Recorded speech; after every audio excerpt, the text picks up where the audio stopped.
దేవుని పరిశుద్ధ నామమునకు ఘనత మహిమ ప్రభావములు కలుగునుగాక. హల్లెలూయా. మరొకసారి ఈ అనుదిన బైబిల్ ధ్యానములకు మీ అందరినీ మన రక్షకుడు ప్రభు అయిన యేసు క్రీస్తుల వారి పరిశుద్ధ నామములో ప్రేమతో ఆహ్వానిస్తున్నాను. ప్రియులారా, యేసు క్రీస్తు ప్రభుల వారు బోధించినటువంటి పరలోక రాజ్యపు ఉపమానములను గురించి ధ్యానిస్తూ ఉన్నాం. మత్తయి సువార్త 13వ అధ్యాయం 45-46 వచనాల్లో ఉన్నటువంటి ఉపమానమును గురించి మనం ధ్యానించుకుంటూ ఉన్నాం. పరలోక రాజ్యము మంచి ముత్యములను కొనవెదుకుచున్న వర్తకుని పోలి ఉన్నది. అతడు అమూల్యమైన ఒక ముత్యమును కనుగొని పోయి తనకున్నదంతయు అమ్మి దానిని కొనును. దేవుని నామానికే మహిమ కలుగునుగాక. ప్రియులరా, ఇక్కడ మరి ఒక పరలోక రాజ్యము మంచి ముత్యములను వెతుకుచున్న వర్తకుని మరి పోలి ఉన్నదని యేసయ్య సెలవిస్తూ ఉన్నాడు. ఆ వర్తకుడు ఏం చేస్తున్నాడంటే మంచి ముత్యములను వెతకటానికి, ప్రశస్తమైన అమూల్యమైన ముత్యాలను వెతకటానికి ఆయన బయలుదేరి ఆ ముత్యములను వెతుకుతూ వాటిని కనుగొన్నప్పుడు ఒక్క ముత్యమును కనుగొని పోయి తనకున్నదంతా అమ్మి దాన్ని కొంటున్నాడు. మరి నా సహోదరుడా, నా సహోదరి, ఇక్కడ ఆ ముత్యాల వర్తకుడు ఎవరు? ముత్యములను కొనడానికి వెతుకుతున్న వర్తకుడు ఎవరు అంటే యేసు క్రీస్తు ప్రభులవారు. ఆయన వెతుకుతున్నటువంటి ముత్యములు ఎవరు అంటే నీవు నేను.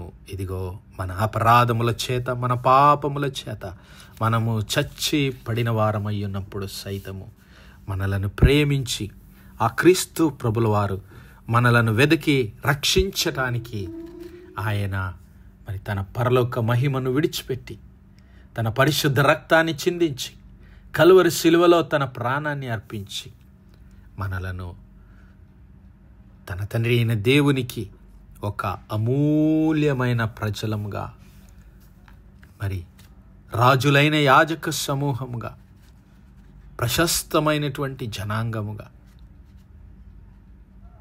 ఒక దేవుని సొత్తైన ప్రజలుగా మనలను ఆయన కొనడానికే వచ్చాడు. మరి ఇక్కడ ముత్యము విశ్వాసులకు సాదృశ్యంగా ఉంటూ ఉన్నది. ఆ అమూల్యమైన ముత్యము ఎవరు అంటే క్రీస్తు ప్రభుల వారి నామమందు విశ్వాసముంచి తమ పాపములను ఒప్పుకొని మారు మనస్సు పొంది క్రీస్తు ప్రభుల వారిని అంగీకరించినటువంటి వారే ఆ ముత్యములు. ఆ ముత్యములను కొనడానికే, ఆ ముత్యముల కొరకే ఆయన తన పరిశుద్ధ రక్తాన్ని చిందించాడు, తన ప్రాణాన్ని అర్పించాడు, తనకున్న సమస్తాన్ని ఆయన మరి ధారపోశాడు. హల్లెలూయా. ఆ ముత్యము నీవే, ఆ ముత్యము నేనే. అమూల్యమైనటువంటి ముత్యములుగా మనలను దేవుడు పిలుస్తూ ఉన్నాడు. ఈ ముత్యములు ఏ విధంగా మరి సృష్టించబడతాయి, ఏ విధంగా మరి సముద్ర గర్భంలో ఆ యొక్క మరి ఆయిస్టర్ అనేటువంటి ఆ యొక్క జీవి లోపల ఇవి ఏ విధంగా రూపించబడతాయని మనం ఆలోచించినప్పుడు, మరి ఆ యొక్క ఆయిస్టర్ శరీరములో ప్రాణ జీవులు అనగా బయట నుంచి ఆ యొక్క ఆయిస్టర్కు కొంచెం మరి ఇబ్బంది, కష్టాన్ని కలిగించేటటువంటి మరి సూక్ష్మజీవులు దానిలో ప్రవేశించినప్పుడు మరి వాటి నుంచి తనను తాను రక్షించుకోవడానికి అది ఒక రకమైనటువంటి ద్రవ పదార్థాన్ని విడుదల చేసి ఆ యొక్క మరి ఆ ఇరిటేషన్ నుంచి తను తాను కాపాడుకోవడానికి మరి విడుదల చేసినటువంటి ఆ యొక్క ద్రవము అది అలా పొరలుగా చేర్చబడి కొన్ని సంవత్సరాలకు అది ఒక మంచి ముత్యం వలె అది తయారు చేయబడుతూ ఉంది. మరి అలాగే దేవుడు మనలను తన స్వరూపమందు తన పోలిక చొప్పున మనల్ని నిర్మించాడు. భక్తుడైన దావీదు అంటాడు, 139వ దావీదు కీర్తనలో మనం గమనిస్తే,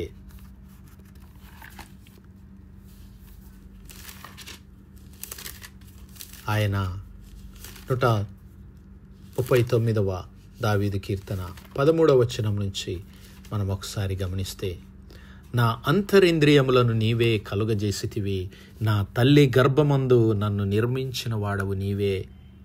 నీవు నన్ను కలుగజేసిన విధమును చూడగా భయమును ఆశ్చర్యమును నాకు పుట్టుచున్నవి. అందును బట్టి నేను నీకు కృతజ్ఞతాస్తుతులు చెల్లించుచున్నాను. నీ కార్యములు, ఆశ్చర్య కార్యములు, ఆ సంగతి నాకు బాగుగా తెలిసి ఉన్నది. ఇలాక్ సంబంధమైనటువంటి మరి సృష్టిని గురించి, దేవుడు తనను ఏ విధంగా రూపించాడో, తల్లి గర్భమందు మరి దావీదును దేవుడు ఏ విధంగా సృష్టించాడో ఆ విషయాన్ని మరి దావీదు జ్ఞాపకం చేసుకుంటూ, అయ్యా నీవు నన్ను తల్లి గర్భమందు నిర్మించిన వాడవు నీవే, నాకు అంతరింద్రియములు అనుగ్రహించిన వాడవు, సృష్టించిన వాడవు నీవే. మరి నీవు నన్ను కలుగజేసిన విధాన్ని నేను చూసినప్పుడు దేవా నాకు ఆశ్చర్యం కలుగుచున్నది. అందును బట్టి నేను నీకు కృతజ్ఞతాస్తుతులు చెల్లిస్తున్నాను అంటున్నాడు. నేను రహస్యమందు పుట్టిన నాడు, భూమి యొక్క అగాధ స్థలములలో విచిత్రముగా నిర్మింపబడిన నాడు నాకు కలిగిన ఎముకలను నీకు మరుగై ఉండలేదు. నేను పిండమునై ఉండగా నీ కన్నులు నన్ను చూచెను. నియమింపబడిన దినములలో ఒక్కటైనా కాకమునుపే నా దినములన్నీ నీ గ్రంథములో లిఖితములాయను. హల్లెలూయా. చూసారా ప్రియులారా, దావీదు తన యొక్క తల్లి గర్భములో ఆయన రూపింపబడక మునిపే దేవుడు తనని ఎరిగి ఉన్నాడని, మరి ఆయనను పిండముగా ఉన్నప్పుడే, ఇదిగో నేను పిండమునై ఉండగానే నీ కన్నులు నన్ను చూచాను. నా ఎముకలు ఏ విధంగా నిర్మించబడ్డాయో నీకు బాగా తెలుసు. నా దినములన్నీ నీకు తెలుసు. దేవా నీ తలంపులు నాకెంత ప్రియమైనవి. హల్లెలూయా. దేవుని తలంపులు, దేవుని ప్రణాళికలు అవి మన యొక్క ఊహలకు అందనటువంటివి, మన ఆలోచనకు మించినటువంటివి. అయితే ఆయన ప్రేమతో మనల్ని ఏర్పరచుకున్నాడు.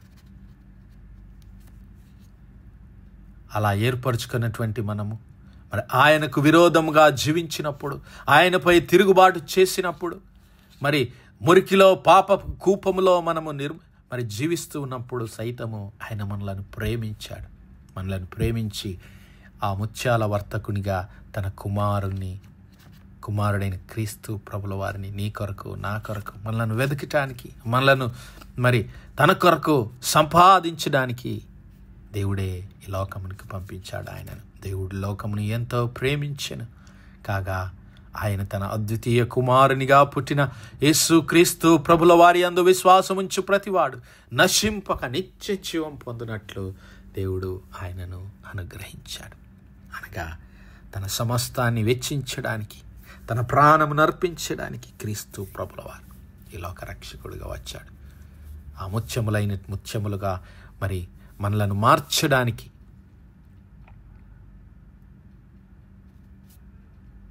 పాపము చేత నింపబడిన మన హృదయమును పవిత్రపరచడానికి, దేవునికి అనుకూలమైన సజీవమైన మరి ఆత్మ సంబంధమైన మందిరములుగా కట్టబడటానికి, ఆయన మనలందరినీ సమకూర్చడానికి ఈ లోక రక్షకుడిగా వచ్చాడు. అందుకే భక్తుడైనటువంటి దావీదు అన్నాడు కదా, దేవా నీ తలంపులు, నీ ఆలోచనలు ఎంతో గొప్పవి. నీ ఆలోచనలు, నీ ఆశ్చర్య కార్యములు నేనే విధంగా వివరించగలను అంటూ ఉన్నాడు. అలాగే ప్రవక్త అయినటువంటి యెషయా గ్రంథాన్ని మనం ఒకసారి చూస్తే, యెషయా గ్రంథము 43వ అధ్యాయం 4వ వచనాన్ని ఒకసారి చూద్దాం. యెషయా గ్రంథం 43వ అధ్యాయము 4వ వచనంలో, since thou was precious in my sight, thou hast been honorable and I have loved thee, therefore will I give men for thee and people for thy life. నీవు నా దృష్టికి ప్రియుడవై ఉన్నందున, నీవు నా దృష్టికి మరి ప్రశస్తుడవై ఉన్నందున ఘనుడవైతివి, నేను నిన్ను ప్రేమించుచున్నాను అంటూ ఉన్నాడు. హల్లెలూయా. ఆయన మనలను ప్రేమిస్తున్నాడు. ఆయనే ముందుగా మనలను ప్రేమించాడు. ఆయనే మనలను ఎన్నుకున్నాడు. ఆయనే మనలను వెతికి రక్షించుకున్నాడు. హల్లెలూయా. అదే విషయాన్ని మరి ద్వితీయోపదేశ కాండంలో కూడా మనం చూడగలుగుతాం. దేవుడు ఇశ్రాయేలు ప్రజలను గురించి పలికినటువంటి మాటలు, ఇశ్రాయేలు జనాంగమునకు మరి దేవుడు తెలియజేసినటువంటి మాటలు ద్వితీయోపదేశ కాండం 7వ అధ్యాయం 6వ వచనం నుంచి, నీవు నీ దేవుడైన యెహోవాకు ప్రతిష్ఠిత జనం, నీ దేవుడైన యెహోవా భూమి మీద ఉన్న సమస్త జనముల కంటే ఎక్కువగా నిన్ను ఎంచి నిన్ను తనకు స్వకీయ జనముగా ఏర్పరచుకొనెను. మీరు సర్వజనముల కంటే విస్తార జనమని యెహోవా మిమ్మును ప్రేమించి మిమ్మును ఏర్పరచుకొనలేదు. సమస్త జనముల కంటే మీరు లెక్కకు తక్కువే కదా. అయితే యెహోవా మిమ్మును ప్రేమించుచున్నాడు గనుక, హల్లెలూయా, ఆయన మనలను ప్రేమించి తన కొరకు అమూల్యమైనటువంటి, ప్రశస్తమైనటువంటి, ప్రతిష్ఠితమైనటువంటి జనాంగముగా, పరిశుద్ధులంగా ఆయన మనలను ఎన్నుకోవడానికి, మరి ఏర్పరచుకోవడానికి ఆయన మనలను సృజించాడు. క్రీస్తులో నూతన సృష్టిగా చేశాడు ఆయన మనలను. మన పాపముల చేత, మన అపరాధముల చేత దేవునికి మరి దూరంగా, దేవుని ఉగ్రతకు పాత్రులమై మనం జీవిస్తున్నప్పుడు సైతము దేవుడు తన ప్రేమ చేత మనలను కప్పాడు. తన ప్రేమ చేత మనలను కప్పి పరిశుద్ధులుగా, పవిత్రులనుగా చేశాడు. యేసయ్య అన్నాడు కదా, ఇదిగో పరిశుద్ధమైనది కుక్కలకు పెట్టకుడి, మీ ముత్యములను పందుల ఎదుట వేయకుడి. వేసిన ఎడల అవి ఒకవేళ వాటిని కాళ్ళతో త్రొక్కి మీ మీద పడి మిమ్మును చీల్చివేయును.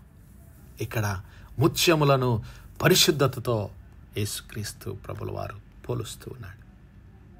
పరిశుద్ధమైనది కుక్కలకు పెట్టొద్దు, ముత్యములను పందుల ఎదుట వేయొద్దు అంటున్నాడు.